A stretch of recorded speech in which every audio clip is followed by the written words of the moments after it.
Hello बच्चों, कैसे आप लोग हैं भाई। तो चलिए बच्चों, आज हम आप लोगों को कई बच्चों की मांग रही है कि केवीएस इंटरव्यू पर, तो हमने एक छोटा सा केवीएस इंटरव्यू पे एक मैटर तैयार किया है। क्योंकि देखिए, जो इंटरव्यू की चीज़ें होती हैं या साक्षात्कार हम लोग हिंदी में बोलते हैं, तो ये स्वयं की प्रतिभा है। केवीएस कोई आपको बता नहीं सकता, कोई सिखा नहीं सकता है। ये बच्चों आप लोगों की खुद की प्रतिभा होनी चाहिए कि आप किसी के सामने कैसे फेस कर सकते हैं। तो इस पर हमने कुछ मैटर दिया, उसको अगर आप लोग ध्यान देते हैं तो केवीएस कोई माने नहीं रखता इंटरव्यू। बहुत छोटा सा प्रयास है, आप लोग केवीएस इंटरव्यू बिल्कुल निकाल सकते हैं। लेकिन जो हमारी कही हुई बात है, अगर आप इस पर ध्यान देते हैं तो कोई माने नहीं रखता केवीएस इंटरव्यू। तो आइए हम लोग थोड़ा सा प्रयास करते हैं कि केवीएस इंटरव्यू में पूछा क्या जाता है। क्योंकि हमने देखा कि बहुत बच्चे इतने घबराए हुए हैं कि केवीएस इंटरव्यू में सर क्या आएगा, क्या पढ़ाया जाएगा, क्या क्या हमें करना है। नथिंग, कुछ नहीं है। केवीएस इंटरव्यू कुछ नहीं है, बस आपको अपने आप में विश्वास होना चाहिए। यदि बच्चों अगर आप लोगों के अंदर, आपके अंदर विश्वास है, आत्मविश्वास है, तो आप केवीएस इंटरव्यू फाइट कर सकते हो, कोई माने नहीं रखता।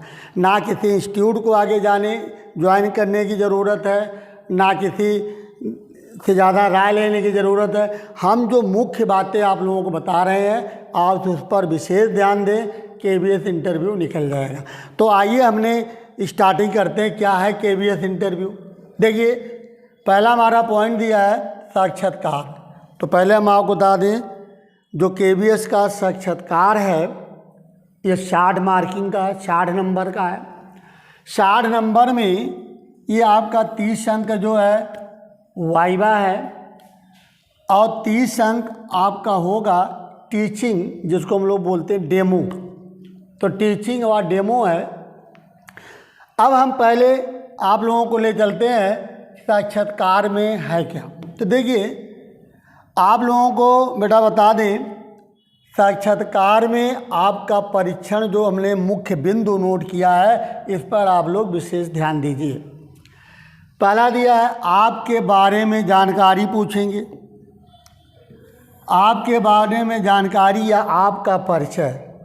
ठीक, जब आप उनके सामने उपस्थित होंगे तो आपके बारे में जानकारी या परिचय पूछा जाता है।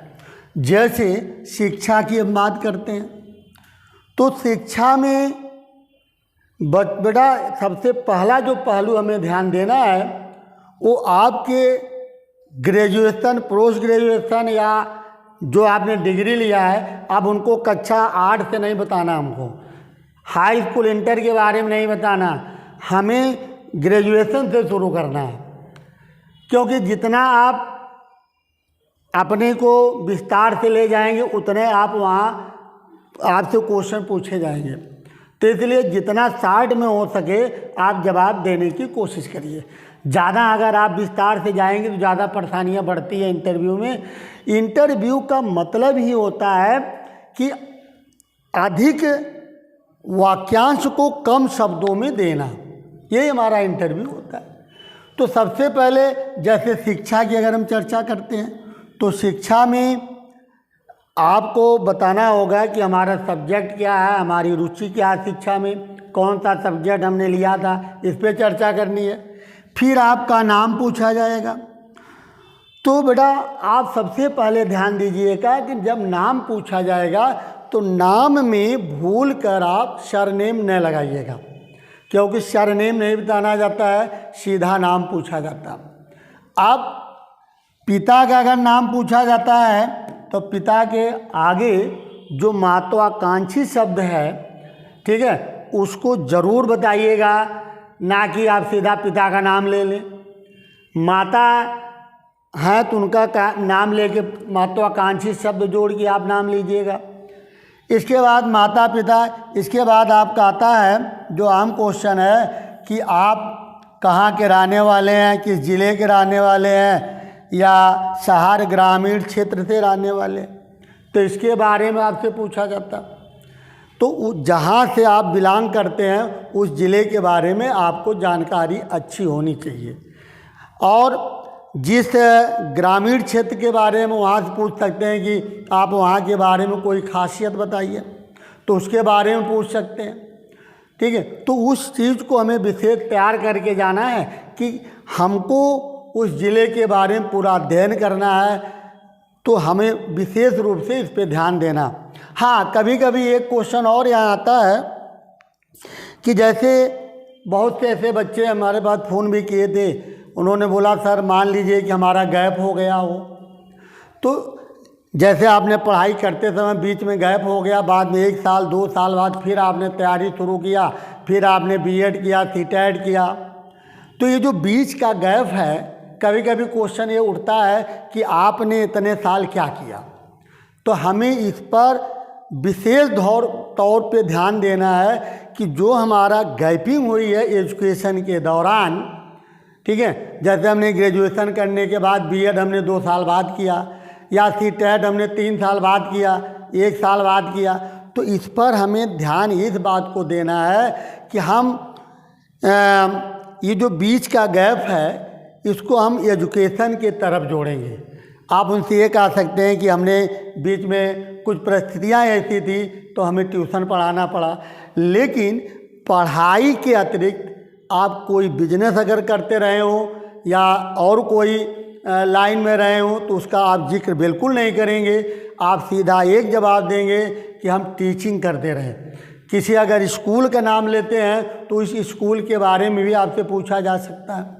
तो सीधा आप ये बताइए कि जीविकोपार्जन करने के लिए हमने ट्यूशन पकड़ा, ट्यूशन पढ़ाते रहे, ठीक है, और ट्यूशन पढ़ाते रहे। और उस पर एक चीज़ और ध्यान देना है कि कभी कभी पूछ देते हैं कि अगर आप ट्यूशन पढ़ाते रहे तो कितने क्लास के लिए पढ़ाते रहे, तो उसको भी आप विशेष ध्यान रखिएगा कि हमें ऐसा कोई शब्द नहीं हमको बताना है कि बीच में हमारे सामने कोई क्वेश्चन हो उठा दें, ठीक है। तो इस चीज़ को ध्यान में रखकर हमें आगे चलना है। इसके बाद शहर और ये हो गया। इसके बाद बच्चों हम आते हैं हॉबी आपकी क्या है भाई। हॉबी यानी रुचि क्या है।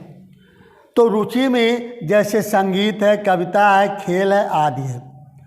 तो अगर इन तीनों में से कोई भी शब्द अगर उनके सामने रखते हैं तो उसके बारे में बच्चों आप लोगों का ज्ञान होना ज़रूरी है। अगर दोस्तों ज्ञान नहीं है तो आपसे वहाँ क्वेश्चन पूछा जाएगा तो आप जवाब नहीं दे पाएंगे। अगर कोई संगीत अगर आप बताते हैं तो संगीत के बारे में आपको पूरी जानकारी होनी चाहिए। अगर कोई कविता किसी राइटर का, किसी कवि का अगर उठाते हैं तो उस कवि के बारे में आपको जानकारी होनी चाहिए। अगर खेल के बारे में अगर आप अपनी रुचि बताते हैं तो उस खेल के बारे में आपको जानकारी अच्छी होनी चाहिए। अगर जानकारी अच्छी नहीं है तो क्वेश्चन आप वहाँ जवाब नहीं दे पाएंगे। तो ये तो हो गया रुचि। अब आपसे क्वेश्चन उठाता है कि आप टीचिंग प्रोफेशन में क्यों जोड़ना चाहते हैं। तो आप इसको जवाब बहुत सटीक आंसर देंगे कि आप टीचिंग में क्यों जोड़ना चाहते हैं। तो आप यही जवाब दे सकते हैं कि पढ़ाना हमारी एक शौक़ है, पढ़ाना हमारा समाज से जुड़ा हुआ एक दायित्व है। तो ये जवाब आप दे सकते हैं। कम शब्दों को कम से कम शब्दों में आपको जवाब देना है। शिक्षा का दायित्व पूछता है तो इसको आप ज़रूर अध्ययन करके जाएंगे कि शिक्षा का दायित्व क्या होता है, क्योंकि शिक्षा हमारे समाज की, हमारे देश की एक बुनियादी है। हमारे देश को या हमारे देश के भविष्य को अगर कोई उठा सकता है वो है शिक्षा। तो शिक्षा को महत्व पर आपको विशेष गौर करके तैयार करके जाना है। अब आता आप केबीएस में क्यों पढ़ाना चाहते हैं भाई। आप केबीएस में ही क्यों जाना चाहते हैं, दूसरे तरफ क्यों नहीं जाना चाहते हैं। ये भी अहम क्वेश्चन पूछा जाता है। 2018 में कम से कम 25 लड़कों, सैकड़ों लड़कों से क्वेश्चन उठाया गया कि आप केबीएस में क्यों जाना पसंद करते हैं, अदर जगह क्यों नहीं जाना पसंद करते हैं भाई। तो केबीएस एक केंद्रीय विद्यालय है। केबीएस एक भारत सरकार का विद्यालय है। केबीएस पर थोड़ा आप अध्ययन करके जाइएगा कि केबीएस का महत्व क्या होता है। ठीक है भाई। अब हम ज़्यादा विस्तार से इस पर चर्चा तो नहीं कर पाएंगे, लेकिन आप लोग ज़रूर ध्यान दीजिएगा कि हमको क्यों जाना है, क्यों KBS में जाना है, तो ये पॉइंट आप ज़रूर ध्यान दीजिए जाइएगा भाई। इसके बाद हम आते हैं साक्षात्कार के समय महत्वपूर्ण सुझाव क्या है। तो पहला पॉइंट देखिए, साक्षात्कार कक्ष में जब हम प्रवेश करते हैं तो समय अनुमति लेकर हमें अंदर जाना है, बिना अनुमति के हम अंदर नहीं जा सकते हैं, सबसे अहम बात है।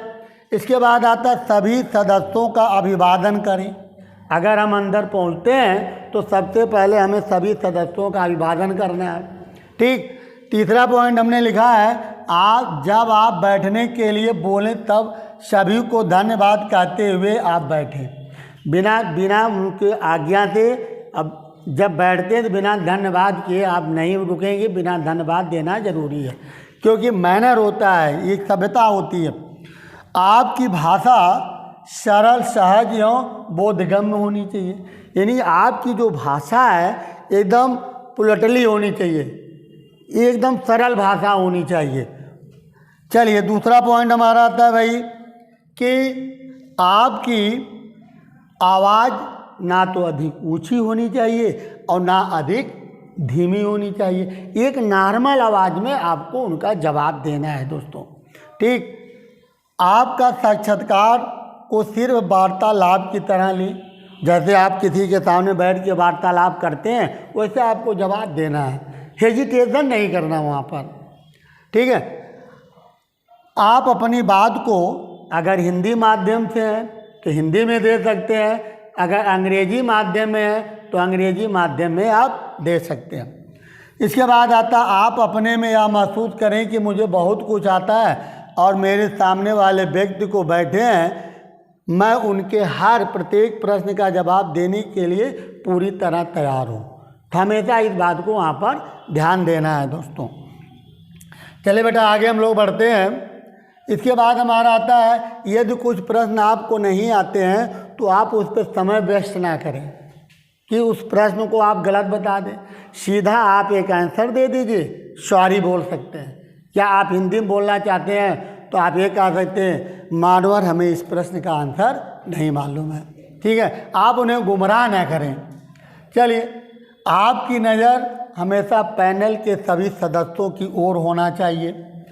पैनल में उपस्थित सभी सदस्य आपका परिचय देने के लिए अगर कहें तो जैसे अभी हमने आपसे पूछा, अगर आपका परिचय पूछा जाए, आपके माता पिता का या अन्य लोगों से वार्ता के बारे में पूछा जाए तो उसे आप संक्षेप में जवाब देंगे, ना कि बहुत विस्तार से जवाब देंगे, यानी कम शब्दों में आप अपने आंसर को देने का प्रयास करेंगे, ठीक। इसके बाद हमारा आता है, पैनल के सदस्य आपको कविता या कहानी सुनने या के लिए बोलते हैं तो आप बिल्कुल तैयार रहेंगे कि कोई कहानी या कविता आपसे पूछी जा सकती है, और जो कहानी और कविता अगर आप वहाँ पर उनके समक्ष अगर प्रस्तुत करते हैं तो उसके बारे में आपको जानकारी होनी चाहिए, ठीक। इसके बाद आता है, कविता या कहानी का वाचन करते समय आपको हेजिटेशन नहीं होना चाहिए, हिचकिचाना नहीं चाहिए, ठीक है। तो ये तो हो गया हमारा इंटरव्यू। अब हम आ जाते टीचिंग डेमो पर। देखिए, पहला पॉइंट हमारा आता है, टीचिंग करते समय आप लोग कहीं ना कहीं पढ़ाते होंगे तो आप जाते जाते पहले क्या करते हैं, पहले हम श्यामपट देखते हैं, श्यामपट साफ है कि नहीं साफ है, तो हमें वहाँ भी यही ध्यान देना है कि श्यामपट पर आधारभूत परिचय लिखना। पहले हम एक तरफ दिनांक लिखते हैं, फिर विषय लिखते हैं, फिर प्रकरण लिखते हैं, फिर बच्चों की संख्या का संबोधन करेंगे, क्योंकि हमें अगर कोई चैप्टर हम पढ़ाने जा रहे हैं तो पहले हमें उसके बारे में श्यामपट पर बोर्ड पर लिखना है, क्योंकि अगर आप लोग टीचिंग करते होंगे तो आप लोगों को बिल्कुल पता होगा, ठीक है। बाकी कोई ऐसी परेशानी नहीं है, इंटरव्यू कोई खास माने नहीं रखता। इसके बाद हम आते हैं, आपका श्यामपट कार्ड साफ और सुंदर होना चाहिए, लिखावट जितना सुंदर से सुंदर हो। हाँ, और एक चीज़ बता दें, अगर आप लोग अभ्यास ना किए हों तो ज़रूर अभ्यास कर लीजिएगा श्यामपट पर लिखने का, क्योंकि श्यामपट पर लिखते समय लाइनिंग सीधी होनी चाहिए और वाक्य यानी शब्दों के ऊपर लाइनिंग खिंची होनी चाहिए। और कहाँ हमें अर्थ विराम देना, कहाँ पूर्ण विराम देना, कहाँ बिंदी देना है, इसका विशेष हमें ध्यान रखना है, नहीं तो यहाँ से मार्किंग काटी जाती है। ठीक है। इसके बाद पढ़ाते समय कक्षा का माहौल बनाने के लिए बच्चों को टॉपिक से संबंधित कुछ कविता या कहानी शार्ट में आप बोल सकते हैं। तो देखिए, टीचिंग का मतलब ही होता है, टीचिंग पढ़ाते समय हम बच्चों का बीच बीच में एंजॉय करते रहें, बीच बीच में बच्चों से हम हंसी करते रहें, यही हमारी टीचिंग की परिभाषा होती है, पढ़ाने की एक कला है ये। इसके बाद हम आते हैं श्यामपट्ट पर लिखते समय बच्चों की तरफ पीठ बिल्कुल नहीं होनी चाहिए। ठीक है भाई, आप इस तरह से लिखें कि आपकी नज़र बच्चों पर भी पड़नी चाहिए। इसके बाद हम आते हैं, आप श्यामपट्ट पर विषय से संबंधित चित्र भी बना सकते हैं। अंत में आप अपने द्वारा पढ़ाए गए टॉपिक को समराइज जरूर करें और इसे बोर्ड पर अंकित करें। आप पैनल में उपस्थित सभी सदस्यों की तरफ देखें तो आपके चेहरे पर मुस्कान होनी चाहिए, निराशापन नहीं होनी चाहिए। तो ये दोस्तों हमारा जो एक सारांश हमने दिया कि इस बीच लाइन का या इस शब्दों का आप इसे ध्यान दें। बाकी इंटरव्यू दोस्तों कुछ नहीं है। अगर हमारा ये छोटा सा प्रयास इंटरव्यू अगर आप लोगों को पसंद आता है तो हमारे चैनल को ज़रूर सब्सक्राइब करें, ज़रूर लाइक करें। ठीक है भाई, अब बेल आइकन दबाना ना भूलें। तो चलिए, अगर और कोई आप लोगों को त्रुटि आती है और कोई आप लोगों को चाहिए तो आप हमें कमेंट लिख सकते हैं, इसका हम विस्तार से आप लोगों को फिर बना के भेज देंगे। चलिए, थैंक यू, नमस्कार।